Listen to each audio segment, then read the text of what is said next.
Sussex claimed their second win in this season's Yorkshire Bank 40 competition, defeating Kent by 20 runs in a low-scoring game at Horsham. Put into bat, Sussex made a good start, welcoming back Luke Wright after his stint in the IPL, on a pitch just a couple of strips away from the one which had given us that extraordinary championship match with Somerset. It didn't take long for Wright to feel back at home in partnership with acting captain Chris Nash, who had the job with Ed Joyce on island duty.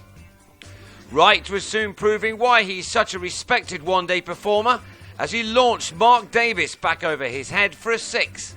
But when Wright tried to repeat the shot off Adam Ball, he miscued to Darren Stevens at long off to end the opening stand at the end of the 11th over on 63. Next ball, Luke Wells went with pad first to a delivery from James Treadwell and was given out LBW. That brought Rory Hamilton-Brown in, and he wasted no time at all in getting on with things on what was a slow pitch, one which made playing expansive shots a little more difficult than they might have been. Hamilton-Brown and Nash took the total to 88 in the 18th over, but then Adam Riley held the ball back to the advancing Nash, who could only shovel his shot to his namesake Brendan Nash. The Sussex Nash was out for 33. Michael Yardy and Hamilton-Brown then added 55 runs for the fourth wicket in 8 overs, Yardy driving Stevens over the top for a 6 along the way. These two had put their side into a good position, but Hamilton-Brown was then run out after setting off too late for a single to short fine leg.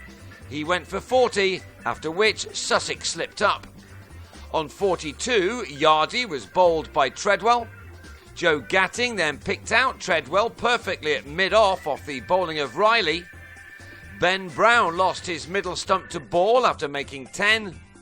Michael Rippon was sent back by Chris Jordan and was run out by the busy Treadwell. And James Anion somehow managed to scoop a ball from Ball to Geraint Jones.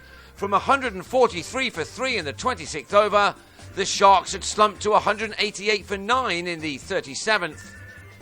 So the last wicket stand between Jordan and Chris Little was now a really important one. Jordan thumped a ball full bunger over the ropes, and both batsmen struck crucial boundaries at the end of the innings as they added 34 runs to ensure that their side used up all of their allotted 40 overs, by the end of which the Sharks have posted a decent enough total of 222 for 9, Jordan making 37 and Little 11. It was still a gettable score for Kent, that was for sure, but they needed to set a platform, something that Sam Northeast and Rob Key tried to do as they opened up with a partnership of 33 in the first 8.5 overs.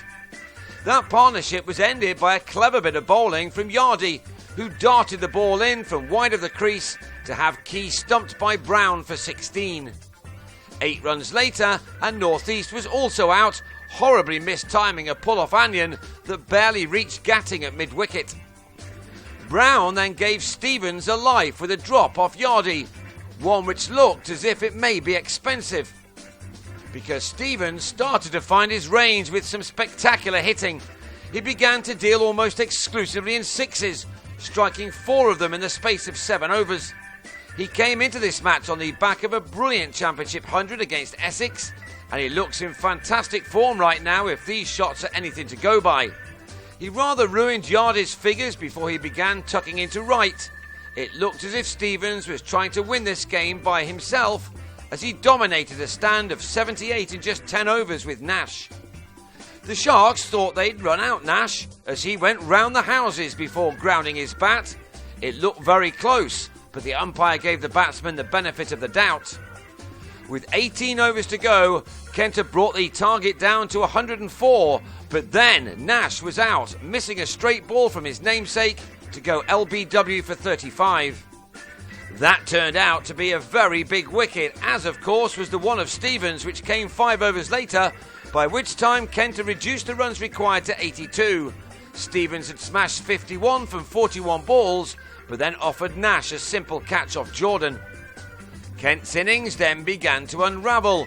Jones embarrassed himself a little by missing a switch hit and being bowled by Nash, while Ball fell in Nash's next over, the 32nd, as he failed to communicate with Ben Harmison to be run out by a distance. Treadwell tried to keep his side interested by belting Liddell over long off for a maximum, but with 34 wanted off 21 balls, the Spitfires captain cut a ball too close to his body and gave Hamilton Brown a catch at 189 for 7 in the 37th over. Kent still had chances, especially with Harmison in. He smacked Liddell for a maximum to bring the target down to 28 off the last 3 overs.